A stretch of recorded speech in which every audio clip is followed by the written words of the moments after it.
Kind of what he brings to the plate. It's some pretty amazing stuff. However, I'd like to get your opinion. And on the table, there's a card that says, "Your opinion matters." Why? Because we want your opinion. It's going to be on Wednesday night. That's the only night that we were able to schedule it. Due to some scheduling stuff, Travis and Selena are going to be leading out in it.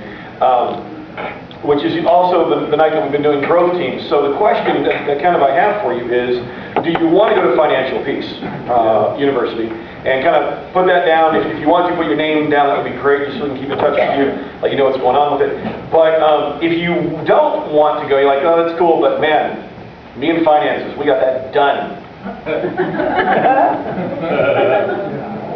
You were my hero. But if for whatever reason, I kid, but if for whatever reason that doesn't resonate with you, and you'd like to have some other growth team options on that night, let me know. We have some people that would probably be good growth team leaders, but what we don't want to have happen is, a bunch of different groups and everybody go to Financial Peace or whatever, and there's a bunch of group leaders going, nobody likes me, I'm all alone, all by myself. Anyways, if you can fill that out, let us know. Just do that right now real quick. That'd be really swell. Leave them on your table and we'll pick them up in a few minutes. So, here we are. How was your week? Good week. Was a week? It was a good week? Long week? It was a week where winter decided to come to Boise, Idaho. It's been a crazy week. I talked a little bit earlier about Michelle and kind of where we are with that. It's been crazy. Wednesday, I think it was, we went into the hospital. Michelle went into the hospital, and just getting out this morning. And we don't know, she could be back in the hospital in a day or two. We don't know how this little journey is going to go. We're just kind of taking it one day at a time. Have you ever had somebody that you love deeply in the hospital? Yeah. It's fun. It's really relaxing. In fact, stress-free.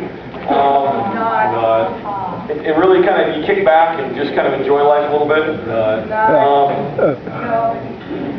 In some ways, it really has been kind of nice, to be honest with you, because somebody that knows more than we are is in charge, and that part's been cool. But it's not been fun on the family, and I tried last Thursday and Friday. I tried to do sermon writing and other projects for the church in the hospital room, because St. Luke's has internet. It's called GuestNet, which is nice, but it's really hard. Then we pick up the kids. We try to go up and spend a little bit of time with Michelle, but Jossie, our almost 3-year-old, was not really created for a hospital room. There's not enough stimulation, and she's used to the 5-minute rule. If you've had kids, you understand with the first child that you have, if the passy touches the ground, you take it, you sterilize it. You perhaps just buy a new one. Nonetheless, you sterilize it through the dishwasher at least 3 times, and you get it back. The second child, the passy falls on the floor. You wipe it on your jeans and stick it back in their mouth. The third baby, the passy falls on the floor, and you clean the floor because you're not sure where the passy's been. And that works, except in the hospital, because that's just a little gross. And so, Jossie, who's used to living on the floor, suddenly, get off the floor, don't pick that up, don't play with that. And she was really confused. You could tell she was really put out a little bit by the IV. When you go to the hospital, apparently it's part of just the torture process. They put an IV in you automatically. You just, whether you need it or not, you need an IV. That way we can bill your insurance more.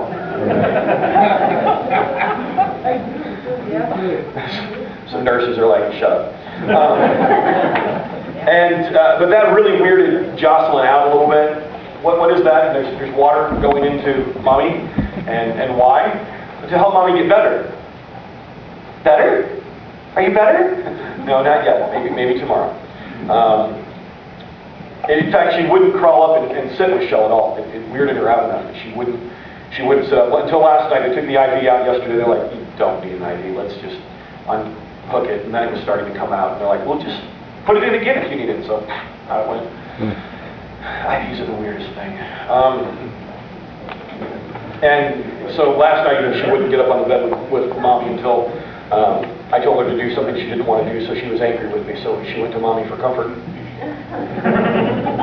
If you're a parent, you know exactly that feeling really, really well. And so she did that, and she finally got to spend some cuddle time with Mom, which was good for Mom and Joss.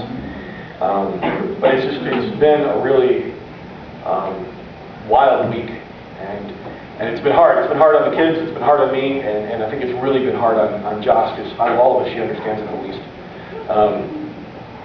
And for me, you know how kids' stress comes out in unique ways. In different ways, they start getting more clingy, more crying. Take her to the babysitter, and she's fine until you drive into the subdivision, and then start, I go home, I not go Kiko's house. And as a dad,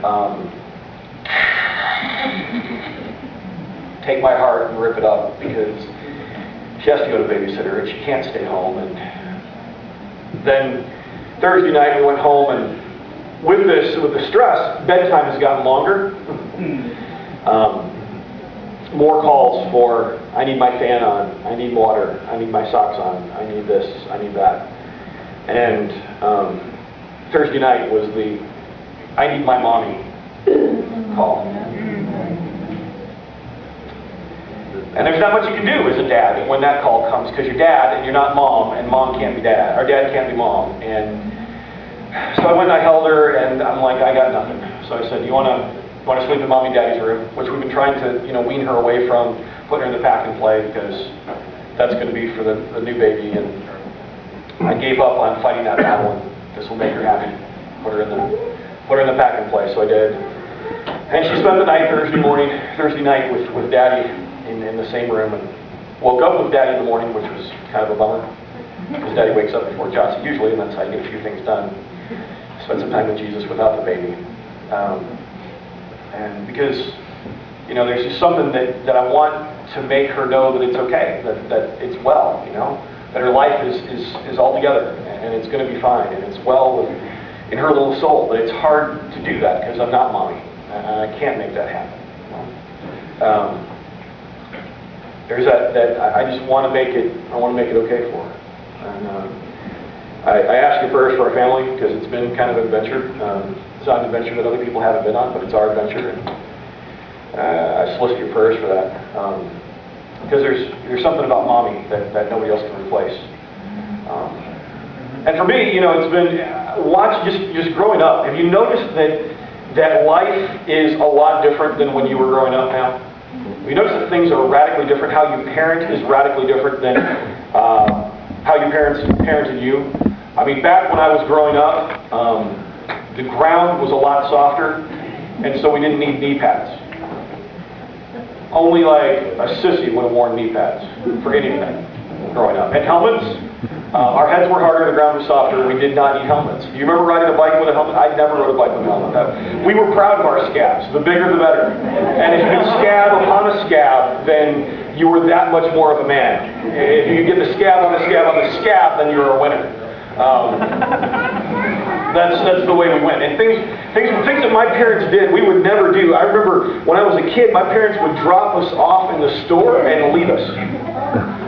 Not like leave the store, but they'd go shopping for other stuff and drop us off in the toy section. And we'd stay there, which was probably a miracle as it was, but we'd stay there and nobody stole us. We'd hang out there. I wouldn't do that with my kids nowadays. I wouldn't leave my kids, little kids 6, 7 years old. There, stay in the toy section, I'll be shopping. Never happened. It was back, some of you who are about my age may remember when computers first came in. Timex, Sinclair, little computer about this big with a flat keyboard. Atari. Commodore 64. How many of you had an Atari with the paddles? Yeah, you were cool. Commodore 64s. Who? Ooh, a pet? Wow.